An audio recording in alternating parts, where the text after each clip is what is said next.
everything ready, okay? So hang on. All right. Hello, Dan. Hey, buddy, hang on for me. Okay, you guys hang on for me, and now I'm going to start the show. Hang on for me. All right, everybody, you ready? Let's get this thing going here. All right, what did I do?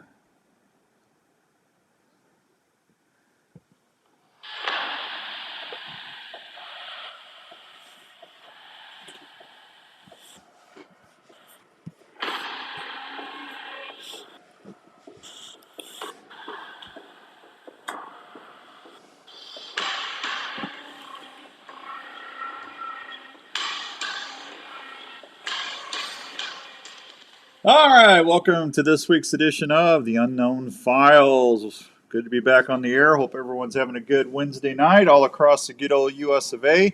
We're going to have a little fun talking about encounters in the Pacific Northwest. Hope everyone's doing well. We're streaming live on the Outdoor Call Radio Facebook page. We're on live on the Outdoor Call Radio Network. Thank you for everybody that's listening on there. And I think I got everything recording. I think we're good, so here we go. Hey, show's brought to you by our good friends out at Revelton Distillery in Osceola, Iowa. They are the official spirits of the Unknown Files show. Tonight's file 22124, 22124 at the Pacific Northwest Encounters with Mr. Darrell Adams and Mark Parker. We're going to go head over to the phones now and say hi to the guys. Hi, guys. How's it going? Hey, good. Can you hear me? How you doing? I'm good. Can you hear me? Yep. All right, I can hear you. You guys talk. Say hi, Dan. Hey, man.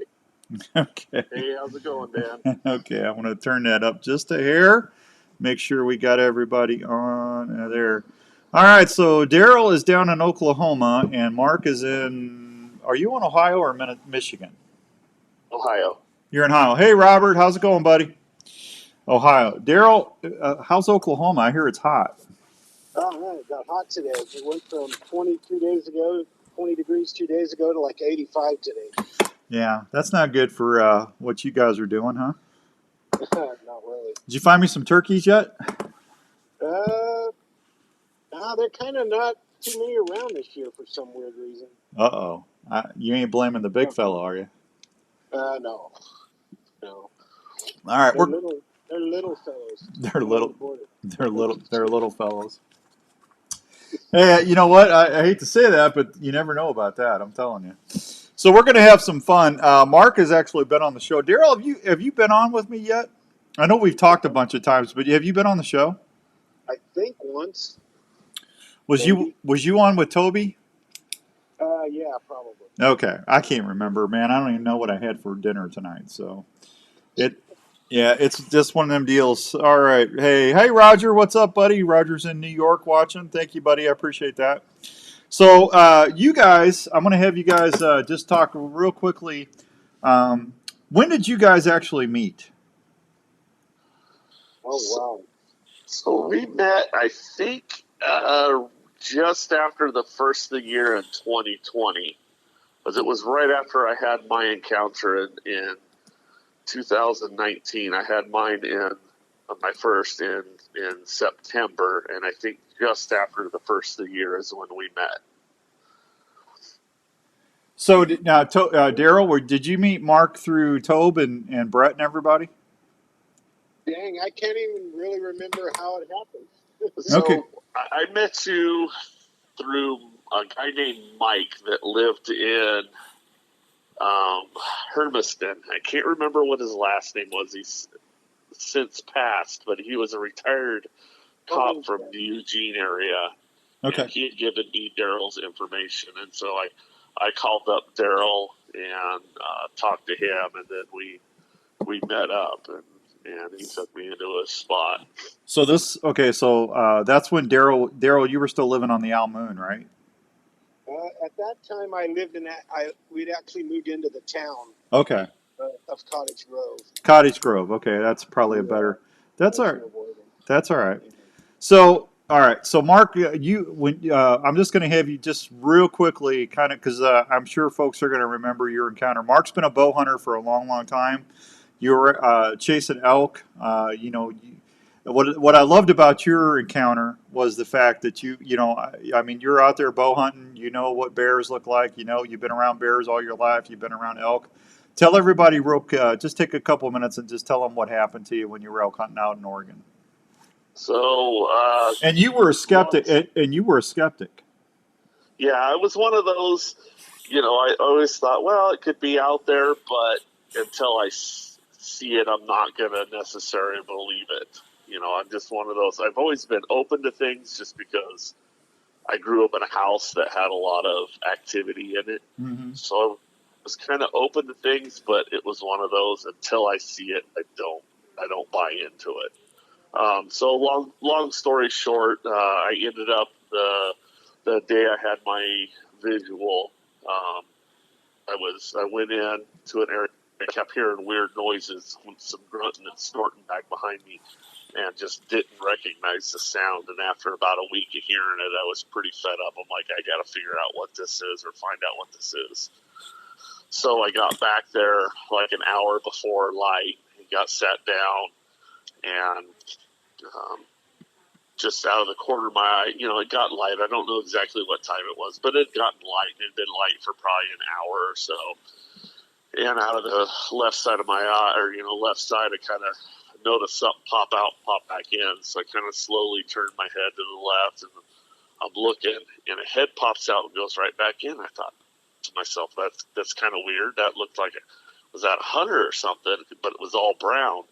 And I thought, maybe he had his face painted or something. I thought, no, there's no way it could be because, or, it just didn't make sense because there's a lot of windfall through there and it's all dried up. And I mean, a squirrel sounds like a herd of elephants coming through there. Yeah. And so I just kept looking and then it stuck its head out again.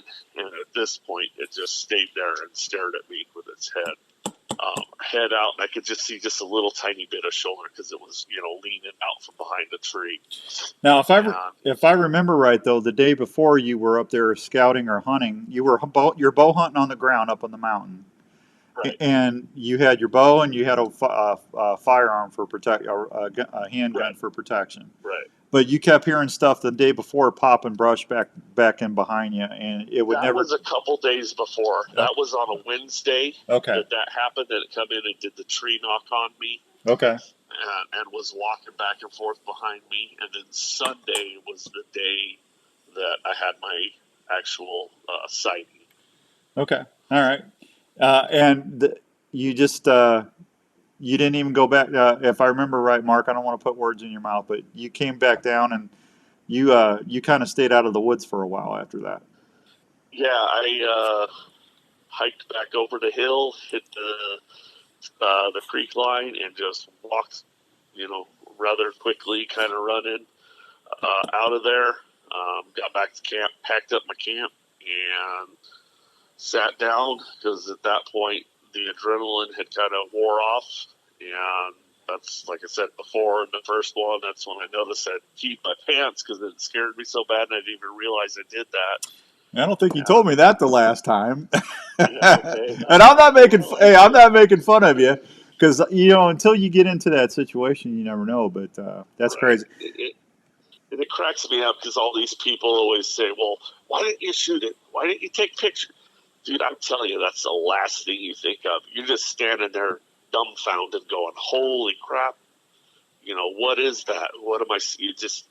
It just doesn't dawn on you. It didn't dawn on me at first until it took a few seconds for it to click in my head. And taking a picture or trying to shoot it or anything like that was the last thing on my mind. It never even crossed my mind. Yeah, that's all right. All these people that say, "Oh, I'd shoot it."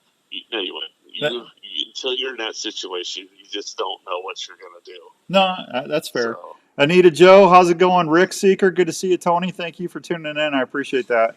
So, and if anybody's never been elk hunting, or I've never been in the Pacific Northwest. I mean, when I was a little kid, I was, guys, but I never been out there in the woods. But I've been all over Colorado and some of the cut switchbacks and stuff in Montana. But I mean, you get lay down and brush and stuff out there. I mean, and just from bear hunting forever up in Minnesota, up in Alberta, Canada, and Ontario, Canada. I mean, you get into that real thick, dense timber. When things start walking across that and start popping, I mean, you can literally get lost if you get off the trail up in Ontario or up in Alberta's more open, but Ontario where I usually hunt, or even up in northern Minnesota up by Deer River. I mean, you can go that it's so thick in there. If you get off the trail, you could get lost within 15 yards from the trail. You can get turned around. You get so until you get into that experience yourself, you need to appreciate what Mark's saying. Now, hey, Yeah, go ahead, I've bud. been lost once. I got lost once in the backcountry. We'd hiked in about 7, 8 miles, and we got lost one time. Turned around, same thing. We weren't that far. We were probably, I don't know, maybe 50, 60 yards off the road. We had no idea where we were when we were coming out. Yeah. And yeah, like you say, it's when it starts getting dark and stuff like that, it all looks the same. That's why I always carry a compass, because if my phone goes dead or whatever, I want to know where I'm going, where the trail is. Now, Darrell, you weren't out in Oregon originally, or were you? No, California. California? And Yeah. you grew up out there? Yeah, I grew up in a town called Turlock, kind of by Modesto, California, kind of I guess the valley. I don't know. No, that's okay. Just don't say don't say just start saying dude. Yeah, dude. Totally totally tubular, dude. Yeah, Yeah. no, no, but I hunted in the Sierras every year for deer and everything else. So Yeah. Now, see, yeah, hey, hey, Nick, how's it going, buddy? Good to see you. Thanks for tuning in tonight. I apologize. I was going to have the guys on video, but Darrell was set up and Mark wasn't, so it wasn't going. I can't do both, so I figured it'd be better to have them on the phone. So hopefully we'll get back to video again. And next time we have them on, maybe we'll do that because I like seeing everybody. I don't want everybody just looking at me all the time. Believe me, I get tired of looking at me all the time. So Darrell, when you were in the Sierras hunting growing up and stuff, did you ever hear or see something you couldn't explain? uh, yeah, maybe, but we weren't up there all the time, so we thought it was maybe a cougar or something like that. Being raised down there, all we had was basically coyotes and stuff. There was no bears or anything like that down there in the farm fields. So we basically, we didn't know all the sounds until we'd go up there hunting, and we would just kind of write it off as that's probably a mountain lion. Well, in all fairness, mountain lions when they're in heat, they sound like a Bigfoot. I mean, they've got a. I mean, I'm not saying it's what you guys recorded and stuff, but I mean, I've heard bobcats and foxes and I've heard them. It's like, what in the world is that? Because it doesn't sound. You know what I'm saying? So Yeah. I can understand where people kind of misidentify some stuff sometimes. Now Ron, I'm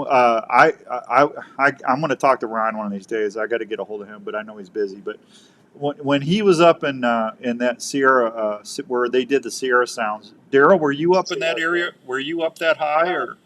Yeah, that would be almost exact area where I go deer hunting every year. Really? Me and Ron only lived about 30 miles from each other. Okay. So, And of course, I didn't know him then. Yeah, we're talking about Ron Moorhead, folks. So Google Sierra Sounds, and it's a great story if you want to listen to that. It's pretty neat. But did you ever? Did you have stuff happen like Ron and his parties had over the So, years? not really. I mean, I would get off work on Friday night and go run up there and hunt till Sunday night and then come back home. So we didn't spend a lot of time because I worked so much. Yeah. And, we just kind of were tired and went to sleep and didn't really think about that stuff back then. Well, you were a skeptic pretty much too, right, Darrell? Yeah, when I moved to Oregon in 2011, that's when I started, I'd seen bear and stuff up in the Sierras and mountain lions, but when you get to Oregon, you get to hear all that. Right. Behind our property, we'd hear, you could hear mountain lions like you're talking about in heat and all that. Yeah. And there's a big difference of something like that and something that can Well, don't vibrate your chest from a mile away. Yeah, don't ruin it because I've got some of these sounds I want to play for everybody that you Darrell was kind enough to send me a bunch of the tapings that he did over. Now Cottage Grove, if you watch Flash of Beauty the movie, Darrell and Mark are both in Flash of Beauty and the sequel.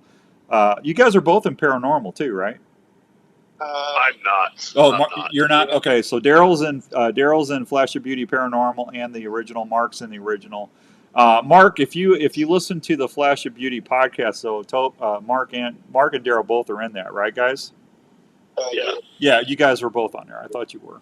So you moved to Cottage Grove, and Yeah, I kind of retired from the union down in California in 2011. I moved up to Cottage. Well, first I moved to Roseburg area, okay, and then my wife got a good job in Eugene, so we landed there in Cottage Grove at the Owl Moon. And I was pretty much my brother. When we were in the Boy Scouts, my mom would always get the Reader's Digest, little books that came every month or whatever. And my brother was an avid reader, so he read about Roger Patterson's thing, and he actually sent Roger a letter, and Roger Patterson mailed him some newsletters that he had. yeah, He used to have those. I'm actually putting up a photo on the live stream right now of Patty. This is that's a clip from the actual video of the Gilman Patterson film back in the '60s, folks. That's probably the most famous Bigfoot footage out there, right? Yeah. It's the most well known and all that. Now with all the CGI and stuff, people tend not to believe anything. So. Well, that wasn't CGI. Back in 1967 or whatever that was. Yeah. And listen, I've talked to you guys. I don't know. I love visiting with you guys when I talk to you because I'm way more open minded than I've ever been. I've said this I don't know how many times now in the last year, but I still have reservations and I still am a little bit skeptical. But I've never seen or heard anything like you guys have. But I mean, back in the '60s, I will say this. And Mark, you and I've talked about this more than a couple times, but it's the track evidence or the footprints and stuff that have me more perplexed than anything because of the anatomy, the dermal ridges, and you got Dr. Meldrum and some of these other accredited scientists that say that this is not. I mean, you couldn't fake this back in the '50s and '60s. These aren't fake. Yeah. Darrell and I both have casts that we've done up there on the hill. Yeah. So like my biggest one, the track is, I believe it's like 16 or 16 and a half long, and it's about 6.5 wide, where your toes meet your foot. It's about 6.5 wide there. And it looks like it's probably a good inch and a half, or about an inch and a half in the dirt when I cast it. So, but I know Darrell's got a few good ones too. Well, him and Toby were always doing castings from the shows and stuff. But and Darrell, you were the one who found, you and Toby were the ones that got the knee prints, right, in the bank. Yeah, we were actually elk hunting that night, and Toby came in from work. He was actually staying on my property in his travel trailer, and it was my last day for the elk tag that I had drawn. And I said, "Hey, man, come on and go with me because I found a bunch of these structures up here I want to show you." So he jumps in, and we're driving up this old logging road that's been abandoned for a long time. And on the side in the red clay, he's like, "Stop, stop." So I stopped the truck, and we both got out, and there those big old knee impressions were in the red clay. And you guys found hair there. Oh yeah, we got arrows where the thing pulled its knees out. It left a lot of hair in the. You could see all the anatomy of it and the hair striations. And then we got them looking real good close up with a flashlight, and there was a bunch of little black hairs stuck in the mud. Yeah, and when you say the hair, those are the hair marks going through the dirt from the hair making the knees, the longer hair. Yeah. And there's no you guys. I mean, what now? Do you? I know Tobe says that he does this whenever something happens. The first thing he does is he tries to debunk it. Oh, I, we tried to the 10th power to debunk everything we had going on there. so you guys said it. You guys said it's not an elk. It's not a. It's not a bear. No bear No. tracks. No, was there elk prints around there? There was some elk prints on the bottom side of that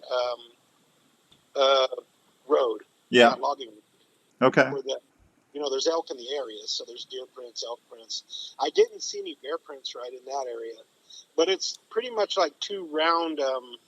No, Like you're I've seen mad them. at your little brother and you jammed his head in the mud. That's what it was.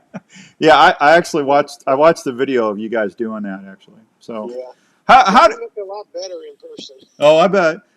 Who named that property the Al Moon?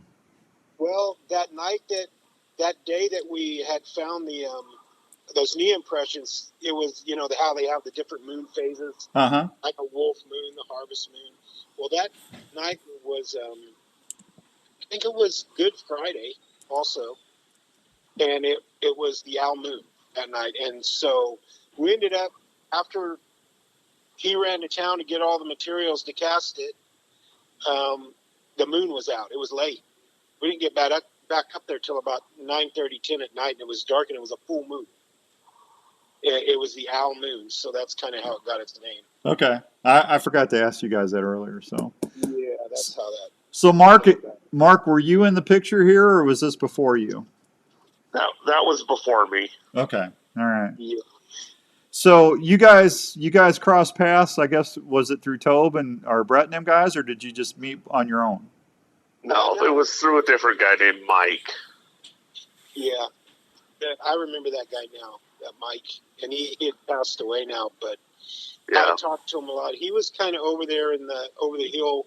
There's a bunch of Bigfoot groups over there. Like my friend Randy Sylvie runs the one in Bend, Oregon, Yeah.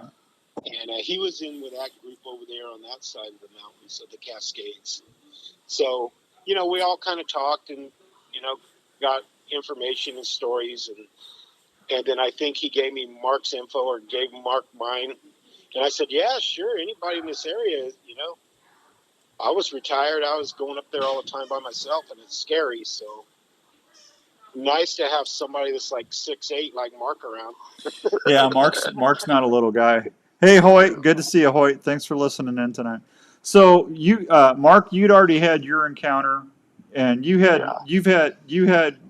actually had, what was it, two encounters because it was a couple days before, and then you saw what you saw. Yeah, so I had the tree knock and stuff behind me on that Wednesday, and like I said, then the visual on Sunday. Okay.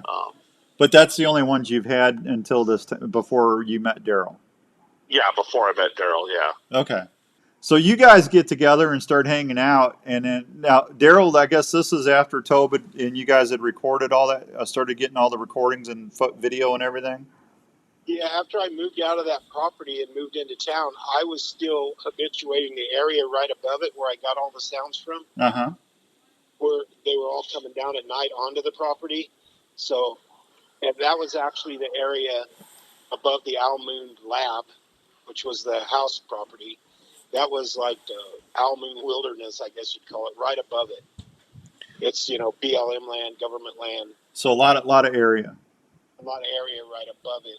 And I kind of knew where all the sounds were coming from. So I just went up there and started looking around. I walked down in there one day, and here's all these sticks leaning up against a tree, all these white, they almost look like limbs off an aspen tree.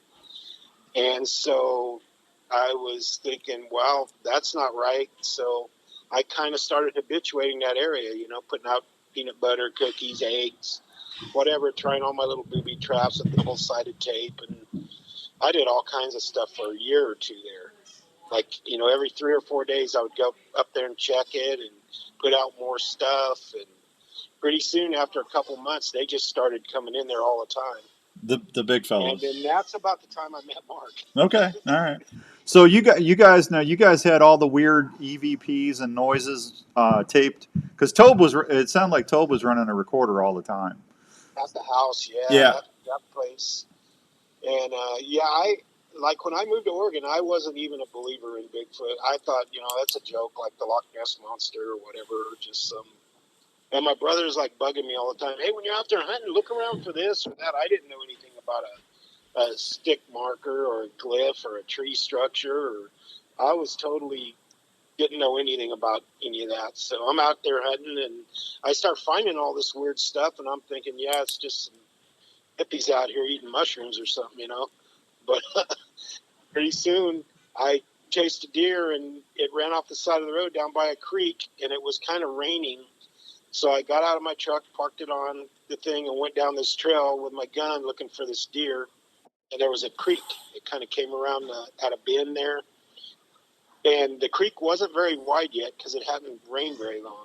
But on the other side of the creek, there was a sandbar because there was a turn in the creek.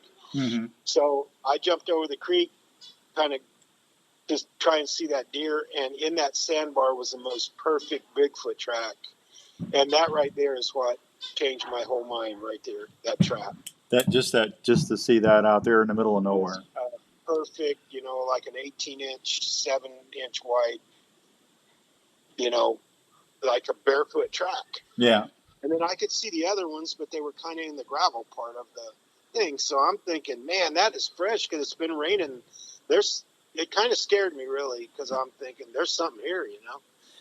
Yeah. And then I walked back to my truck about a quarter of a mile or whatever it was and got my camera and all that. By the time I got up there, the creek had rose up and it was raining harder and kind of pretty much washed it all out. So with everybody that was my aha moment right there about Bigfoot. Okay, so with everything going on in that area and you guys being in Cottage Grove, I'm sure everybody knows everybody. Was there anybody ever caught hoaxing, or did anybody ever catch anybody doing this stuff, or is it just so primitive out there? There's no way that anybody could have done that and not left a sign. Yeah, where I was at hunting there would have been no way anyone could have done that with the weather, because I was the only one on the logging road. Okay. It was a weekday because I didn't have to work. I was retired. And I just pretty much was kind of out there in the middle of nowhere by myself. So, unless there's some crazy person living out in the woods with a basketball player giant foot, there's like really no way possible. Yeah. That's why in my mind, it messes with your head. You try to debunk, and then all of a sudden all this stuff happens and you just can't. It kind of makes you a little crazy sometimes. No, I guess that's why they call them woo people or whatever. Yeah, I could understand that a little bit. So Darrell, you guys found so much things going on out there. We don't have time to go into everything, but you found fingerprints, tracks. You guys on windows and mirror on the car mirrors. You guys found, just stuff that there's no way that it wasn't a human doing it, right? And No. and you guys had cameras on the perimeter too. If it would have been somebody in there hoaxing, you would have saw them on camera. Oh yeah, there was really nobody around that area. Right. Occasional hunter would come in there during hunting season, but that was about it. And it's not that easy to get in there. The roads are rough. Yeah. Oh, I believe you. I believe you. I mean, we all had 4-wheel drives and stuff. But Yeah. I think Mark was with me when I would, just go to the local Walmart and buy those flats of eggs, and I would boil about 50 of them up and leave about 50 of them unboiled and just do basically an Easter egg hunt in that whole area up there. And then I'd come back in, 4 or 5 days and I couldn't even find an eggshell. Yeah, the crazy thing is, if you took the hard-boiled eggs up there with the eggshells, they would take them. But if you peeled them, they wouldn't take them. Now, why would that be? I don't know. That's just how it was. Whenever we would leave regular hard-boiled eggs with the shell on them, they would take them. But if we peeled the shells and just stuck the hard-boiled eggs, they'd never touch them. That's crazy. So hey Hank, how's it going, buddy? Glad you made it to the show. Hoyt, I would not know what a Bigfoot trophy would be. There's no way I would try to shoot one. If I ever ran into one, I would just probably be sitting there trying to either see what's going on or talk to them, but I wouldn't be drawing my bow on them. I can tell you that. So So you guys started hanging around. Yeah, you both have had experiences. You both have questions. Darrell, you guys, I mean, you and Tobe and with everybody else up there. I don't know. I can't remember who everybody else was up with you, but you guys, you not only saw stuff. You had stuff move. There was stuff reached up and bent over on the maintenance shed. What was that? A gutter or what was that got pulled down?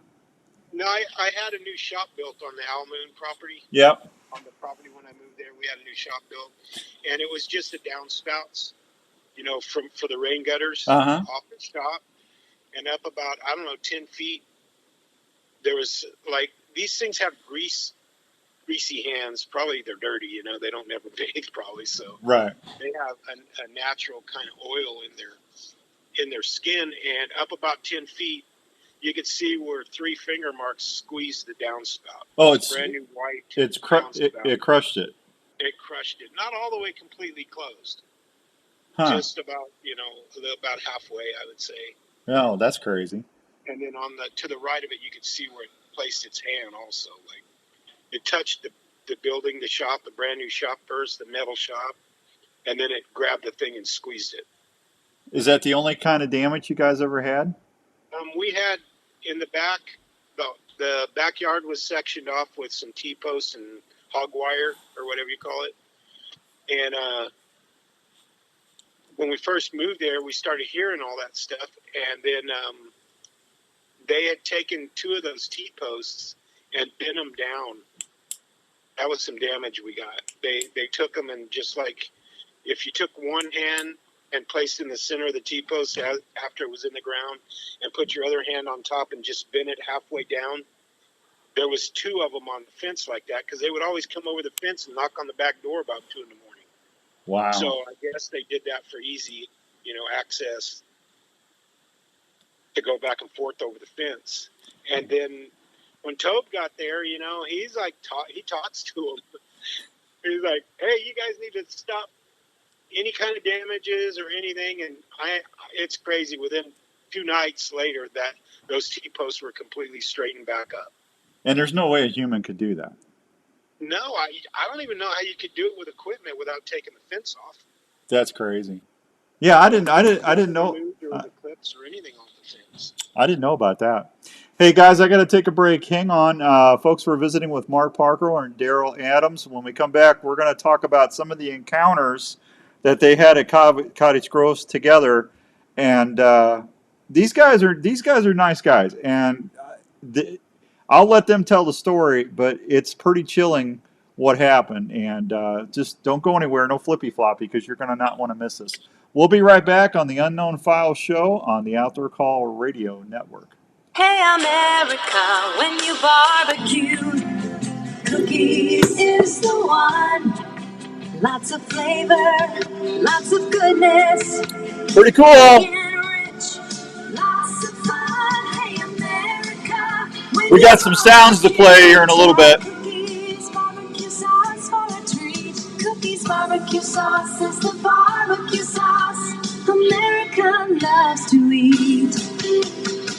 Hey, are you in the market for a new RV this year? Here's a place to help you start looking for that new travel partner for your next vacation or outdoor adventure. Head on over to the friendly folks at Imperial RV Center in Ankeny. Imperial RV has been serving Iowa camping enthusiasts for 50 years. They carry pull-behind or fifth-wheel RVs from Sprinter, Hideout, Passport, and Alpine. Everybody having a good night? SMC horse trailers that have built-in living quarters for rodeo and horse lovers. Imperial RV also features a full-service center ready for any repair that your RV might have. Imperial RV can finance on-site to help you with all your financing needs. They also have a full-service parts department for anything you might need to keep your camper going. They're open Monday through Saturday, located at 1727 South Ankeny Boulevard in Ankeny, Iowa. Please call them at 515. Be nice when Andrew would come over and help me run the show sometime. Or check them out online at ImperialRVCenter.com. That's ImperialRVCenter.com. Imperial RV Center in Ankeny, making memories to last a lifetime.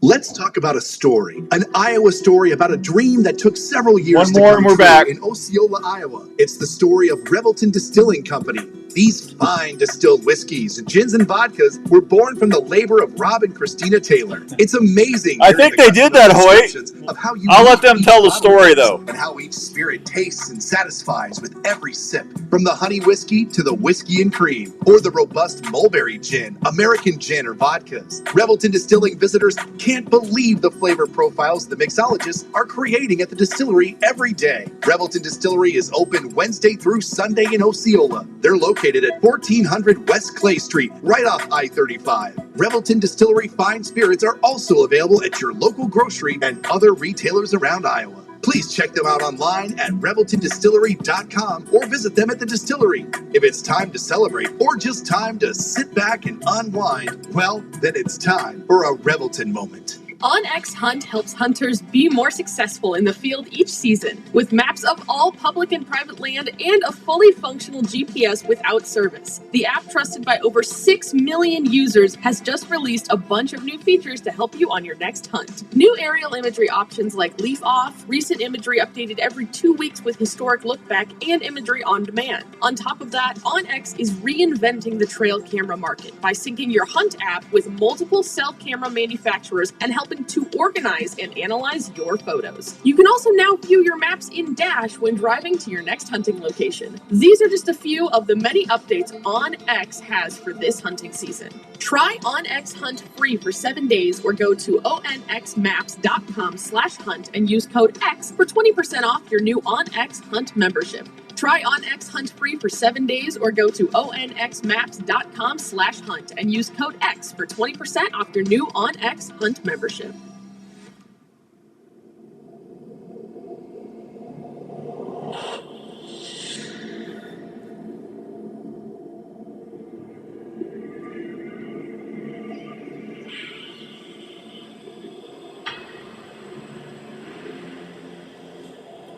All right, welcome back to Unknown Files, Encounters in the Pacific Northwest. Outdoors Dan here. My guests are Mark Parker and Darrell Adams, and we're talking about the big fella, and there's more than one. So I think what do we got? We got 24 minutes. Let's just talk about the first time that Mark came out there, Darrell. Did you guys? I know you told me the story, and I think Mark has told me the story too, of when you guys were out on the chairs. Was that the first time that you guys went out with the night vision and everything? I think Mark had been there a few other times. He had a game camera set up and got some crazy photos on that. And what kind went up there a few other times. What kind of photos, Mark? So I had some really strange stuff. Some of it I have told people, and some of it I have told just partial story. Just because some of it's so unbelievably out there that I just don't know how to explain it. So for instance, one of the things we found they really liked down there was peanut butter cookies. Yeah. So I had taken one of my trail cams and jammed it down in an old rotten stump. And buried it. The only thing you could see was literally the camera lens, the infrared for the night, and then the sensor. Everything else was completely buried. And then out in front of it, there was this brush, and I literally stacked a whole package of Nutter Butter cookies in there.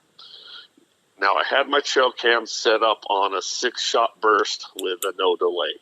So if something's in there and it's walking around and staying in that area, my camera is continuously just snapping pictures. Just ding, ding, ding, ding, ding. It's not going to stop until whatever is out of there, then it'll stop. So in the middle of one of the 6-shot bursts, you literally see the brush shift from the right to the left and then back, and all the cookies are gone. But you don't see an animal. You don't see an animal. You don't see anything. Literally, and it's not like it took 6 pictures, then had a delay, and then took 6 more, and that was like between the delay. It was literally in the middle of one of those 6-shot bursts. So it's just going tick, tick, tick, tick, tick, tick, and I can't explain it. Absolutely cannot explain it. Was that on an SD card, or was it on 35 millimeter or 35? No, I have it on it. I had it on an SD card, and something happened to my SD card. Yeah, I remember that one. Darrell, So- now Darrell, did you and Tobe get stuff like that happen too? Yeah, I did. I've got on my computer. I've probably got about 30 pics. Where, like Mark says, where the game cam just takes one after another. Yeah, And I had completely covered the tree with the tree with peanut butter. peanut butter. Yeah, And, I seen this, folks. It's goofy because it's like time lapse. You just see the peanut butter disappear, but there's nothing doing it. Yeah, and there's also another one that I did before that I took the rubber gloves, the surgical gloves that I would put the peanut butter on with, and I tied them in a knot and hung them over a limb on the tree right there, and they were covered with peanut butter. And the gloves, you can see something come against the tree, and the rubber glove raise up like something's legs against them, picking them up. Peanut butter vanishes off the tree, and the gloves go back down. Well, There's absolutely nothing there. how do you explain that? Exactly. That's why I say it messes with your head. The phenomenon. Yeah. See, the funny thing is, the first time I met Darrell, this was after my what had happened to me over in Eastern Oregon, and I was of the belief this is an animal. And I even told him, I said, any of these people that think there's paranormal or this woo, I said they're bat crazy. I mean, they're crazy. But I tell you what, there's some stuff in there that I just scratch my head. I'm like, how in the heck are they doing that? I mean, it's just crazy, some of the crap that goes on there. Okay. All right, Darrell, I'm going to play some of the sounds. Do you guys want? I want you to tell the story about when you went on the ridge that night. And Mark, I apologize, Mark. I'm not trying. I know this is gonna. I know this is not funny for you, but Darrell, it was scary, but it's a great story. So, and Hoyt said that the reason that they left the egg, they said they know if the candy, what is it? If the shell's gone, they know it's not safe to eat. Oh, that's probably true. Yeah. Yeah. Also, me and Mark, remember that egg we found in the middle of the road, Mark? Yep, that was the very first trip I was up there. Yeah, we pulled up, and I'd put out about 100 eggs about 3 or 4 days prior to that, and we pulled up, and we're like, what is that in the middle of the logging road? And we start looking, and it's an egg, and I don't think it was a boiled egg. I think it was a raw egg, but it was totally brought from down below, sitting in the middle of a logging road, untouched, unbroken. Rick says Rick says they're taking the cookies and the peanut butter into another dimension. He says, "Yeah, I know. I'm beating on the same drum." So I mean I don't know what I mean. I've never, like I said, you guys. Here's the thing I love about you guys. You're not selling any books.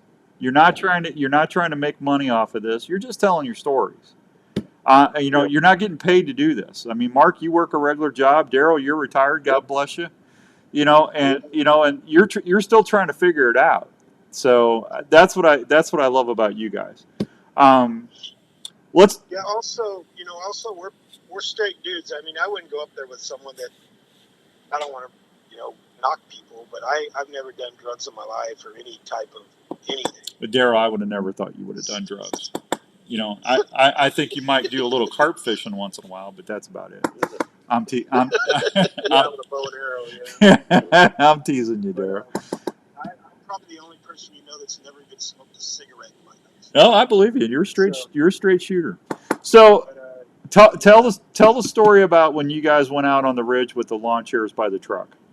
Okay, you want to tell it, Mark? Sure. So, the company I worked for, we were on furlough. It was during the COVID, and was going to be a full moon one night. So I was like, Darrell, hey, why don't we go up there? It wasn't going to be rain or anything. This is like in April, I believe it was. And he goes, yeah, that'd be great. And I said, well, we'll just sit there at dark and just see what we could hear down in the bottom. Because a lot of times when we would pull up, we would hear them whooping at us from the bottom. So anyway, we get up there, and we got up there maybe an hour before dark, and we walked down in there, and always looking for tracks. And then again, we always put food out for them every time we're there. And I noticed this really crazy woven branch. I mean, it was big. It wasn't just something little. It was big. And I said, Darrell, check this out. And he's like, holy crap, that's cool. And he turns and he goes, oh my God, Mark, look, orbs, orbs. And I turned my head, and I didn't turn fast enough to see him. And he goes, you see him? I'm like, no, I didn't. He said, there was 2 white orbs right there. And he goes, man, Mark, this is not good. He said, whenever this happens, bad stuff happens. And he shows me his arms, and he is just from top to bottom, covered in goosebumps, and just his arm hair just standing straight up. And by this time, it's starting to get dark. I said, well, let's head back up, grab the lawn chairs, and kind of walk down a little bit and just set up where we can find someplace kind of flat. So we get down there, get set up, and we're sitting there, and we're listening, and then Darrell says something, oh, I can hear him coming in the bottom, Mark, and I couldn't hear him. I've got a little bit of hearing loss from just working in with machinery all my life, and I couldn't hear anything. And then I started hearing some stuff. I'm like, oh yeah, now I'm starting to hear it, Darrell. And I just kind of was starting to get a bad vibe. As just things weren't feeling right. And all of a sudden, from behind one tree to another tree, I catch an orb. And I'm like, Darrell, look right there. And I pointed out, and the same thing, he misses it. This one was a red orb. And same thing, man. Then my arm hair standing up on end. And I'm like, something ain't right. Well, I had a old Gen 1 night vision scope, and I threw it out up to look through it to see what was moving around or whatever. And literally from where I saw that orb cross from the one tree to the next, we had one walk right in front of us. It was maybe 20 yards from us. And I'm like, oh, crap. Well, it wasn't that. It was some other words, but making it radio friendly. Yeah, family show, please. Family show. Yeah, I'm running backwards out of my chair trying to get away. I'm freaking out. Darrell, same thing. We just both are, getting out of there. And we get up in the truck, and like I've said before, whenever I'm in the woods, I always have my 44 on my side. And we get in the car, and I'd had it laying in my lap when we were sitting there. And it's not just necessarily for that, but there's predators and crazy people and stuff. I just like to protect myself. Anyway, we get in the truck, and we're driving down the road, and I left my chair there. I was beating cheeks. So I'll go up tomorrow and get your chair. I'm like, no, man, let's just give it a couple days and I'll go with you. And I knew immediately, and this thing is nowhere near big enough for a 44 of something. If one was to turn on me, there's no way. And so I could see from about mid-thigh down between the brush and then him being kind of on the hillside.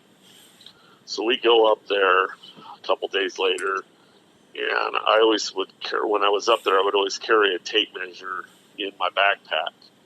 So I kind of lined up where he was and stuff, and I went down to the branch and measured to the ground, and it was like a little over 8 foot or around 8 foot or whatever. But that's not where he was walking. There was actually a trail, down the hillside just a little bit, like maybe an 18-inch drop. So he was every bit of 9 foot plus. I don't know exactly how much, but, around that 9 foot plus mark. We found a fresh set of tracks there. I measured those from heel to heel. It was 64 inches. When I saw him walk past me, from his chest to his back, he was every bit of, I would say, 2 foot thick. So you were sitting looking down the trail, and he walked in front of you or past you on the side? We were facing down into the hill, and he was cutting across the hill. Yeah, so he was. Darrell, did you see him from the side? Did you see or hear anything, Darrell? No, I heard it, but I didn't have night vision. Okay. And the moon was just starting to come up. Hoyt wants to know why you just didn't shoot it, Mark. Yeah, they ain't happening. Yeah. I have no desire. Yeah, no desire. Yeah, I don't know. Here's the thing. I don't know. Why do you think the energy, the orbs or whatever? Why is that show up a lot? Or I mean, guys, I don't know. You can take what I know about this and put it in your pinky. Okay, so I'm not going to say I'm an expert at all. I'm not. But why is it? To me, it's an animal. Okay, if it's real, if it's, and I don't mean any disrespect when I say that, guys. If it's, to me, it's an animal. I don't think it's an. I mean, it could be spiritual. I mean, nobody. What is it going to take, Darrell, to before we have undeniable proof? Either it is there or it's not. Well, everybody says a body, but then is the government just going to hide that if they already got bodies? Probably. So you got hair, is unknown hair. Yeah. We got a bunch of that. I still have a bunch of it. So I don't know. I mean, people believe in God, and nobody around here's seen him. No, hey, that's a great example. I mean, it's faith, right? Yeah, you believe in angels and all that. There's got to be the other side of that. There's demons and other things like that. So who knows what it is? Well, I wouldn't want to think that they're demons, or I wouldn't. I mean, I'm. Oh, they do think they're demons? Oh yeah, you get some of those groups. They think that Really? because Bigfoot come in and out of different planes or whatever, like the guy was saying, dimensions or. I can't say. I saw some weird stuff, and I don't want to. Well, that's okay. Get locked up in a crazy house. Well, you're not crazy. I wouldn't think it would be undeniable if it's spiritual nature. I mean, I've got, my wife always laughs at me when I say this, but we've got Native American in our heritage, and I've always loved the culture, and I'm a Christian. I believe Jesus is the Christ and the Savior, and there's nobody. Before the Do what, buddy? The Nephilim, the giants. Oh yeah, from the Bible. Yeah, that's all biblical. Absolutely. Yep. But I just, it's really weird because it's always the light energy and stuff. Because the gentleman up in Minnesota, Don Sherman, he told me the same thing. They see lights and rods and stuff through the reservation. I mean, there's nothing there. I mean, they're not reflections. They can't debunk it. It's just I've never seen an orb. I have seen stuff at the other house that I know that I wasn't crazy. And I mean, Mark, I showed you the video on that. Yep. So I mean, I believe I believe that there's other things. I mean, I've seen some stuff that you just can't debunk. I mean, but I've never seen or heard Bigfoot. But I don't know, man. It's just I don't know enough to tell you if it's a dimensional thing or not. But you would think with all the technology we got coming out, it's maybe Darrell, maybe you're right. Maybe they don't want it. Maybe they know it's real and they don't want to disclose it. Well, like Ron Moorhead says, there's quantum physics also and all that. And the thing about that area, there's spring water coming out of the ground that's ice cold. That area is just covered in like crystal quartz and agates and jasper and like those gemstones. Yeah, so it's an energy source. Yeah, and then the main power lines that feed the whole state of Oregon are right there. The power poles are right there and within a quarter of a mile of that. All right, now I'm going to play some of this stuff. And Darrell, this is from you. You were kind enough to send me a bunch of these MP3s. And how often would you hear the tree knocks? Just a lot of times early in the morning, like we get up about 4:35 and before daylight a lot of times, because it was almost like you would hear them down through there like they were calling, okay, here, come back in now, here's the knock or whatever. It was kind of like a call. And there was no way it was elk slamming horns together or anything like that. No, and it doesn't sound like, in Oregon it rains a lot, so all the branches and rotten limbs in the woods, it's really hard to find something really hardwood and hit against something hard. Okay. And it would almost sound like you slammed two baseball bats together. Okay, folks. That's how crisp it was. Okay, this is a tree knock courtesy of Darrell that he got out at Cottage Grove.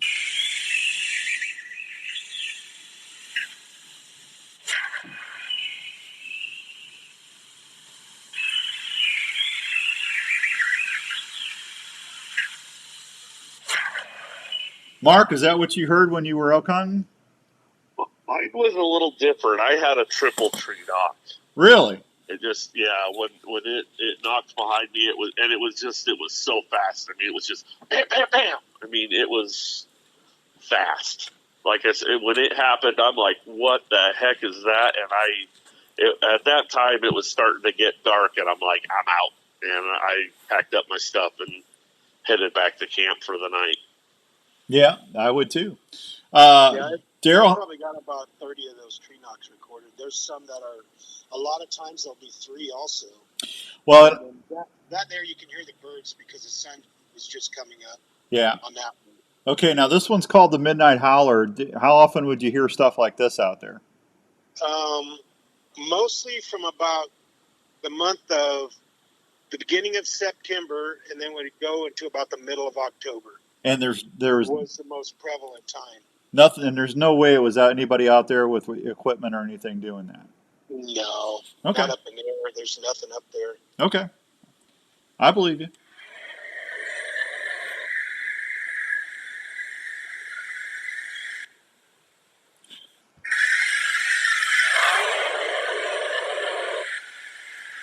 I think that's a short one. There's a long one too, right? Yeah, there's a couple long ones. Oh, that's a tree knock. Well, that's them kind of talking, and it almost sounds like a bullwhip at the end, like a. So they're talking and tree knocking. Yeah, at the end they kind of, or a bullwhip or something. I don't know. Huh?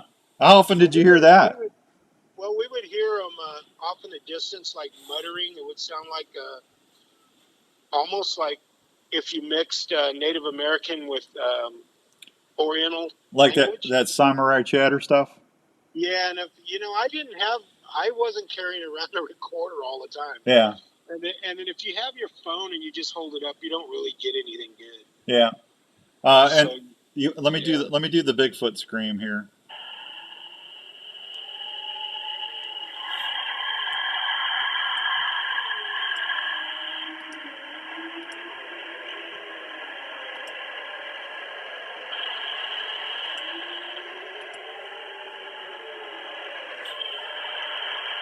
That's kind of creepy. Yeah. Yeah. Did you hear that, Mark? It's breaking up really bad for me, so it's got that. It's that long. Yeah, I'm sorry, guys. Let me play it here. Let me do it up here one more time.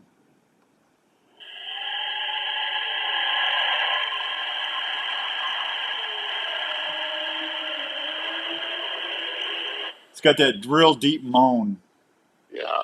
Yeah, that's crazy. A real guttural groan to it, yeah. Yeah. Well, that's not a bear. I can tell you that's not a bear. So no, I can tell you that for sure. Wow, this is crazy, guys. I'm a little jealous. I wish I could have been out there with you on some of this stuff. That would have been neat. Yeah, we had a couple other things happen too in a little different area there. Remember, Mark, with the rocks? Yeah, we had rocks thrown at us one day. Tree knocks in the same area. We've had a couple weird things in other areas happen to us. So what's next? I mean, Darrell, you're in Oklahoma. Mark, you're in Michigan. I mean, are you just living life now, or is it behind you? What are you doing? I would, now that I'm in Ohio, I would kind of like to find some new people and area out here.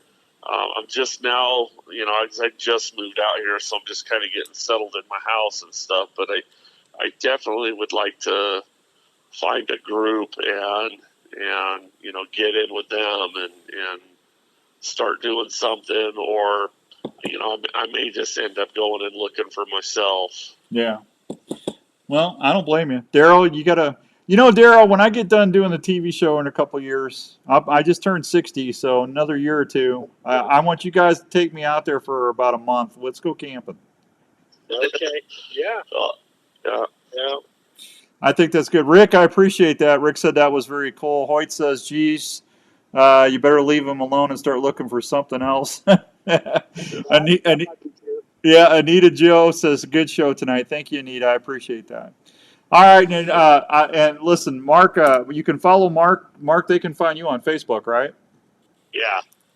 Yeah, and be nice. Mark's a bow hunter. He's my buddy. So, and Darrell's good people. It's always I always have a good time when we visit and get a chance to talk about all this other stuff. Now, Arla is going to be coming on. This is a neighbor of Darrell's in Oklahoma. Now, this lady grew up with him. If you watch the first Flash of Beauty, was it the first one, Darrell? Yeah, I think she might be in both. She's in both. Well, she actually saw one when she was a child. That was lived. It was a juvenile one that came up to her when she was in the yard playing, and her grandmother taught her how to live. They were, told them it was natural and not to be afraid. And Arla's going to be on in a couple weeks, and she's a very interesting lady. That's going to be a good show. Yeah, she's so nice. Nice lady. Well, that's the way everybody needs. It's okay to be skeptical, and it's okay not to want to believe, and God bless you and all that stuff. Just be respectful. That's all I'm saying.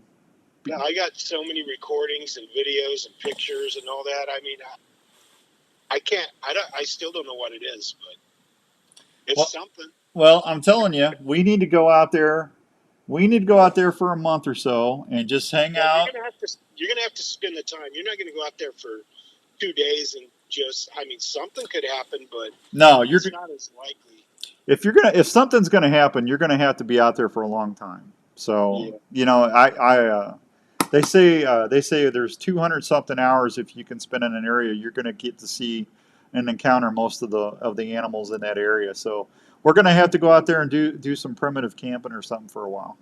Yeah, I'm down for that. Also, those sounds that I recorded are used on Expedition Bigfoot at the beginning of each are they? episode. That's cool. That's cool.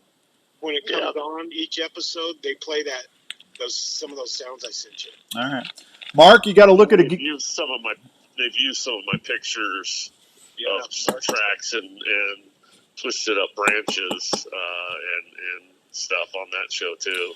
Hey, Mark, before I leave, you need to go to Gearhead Archery and start looking at those bows when you start wanting.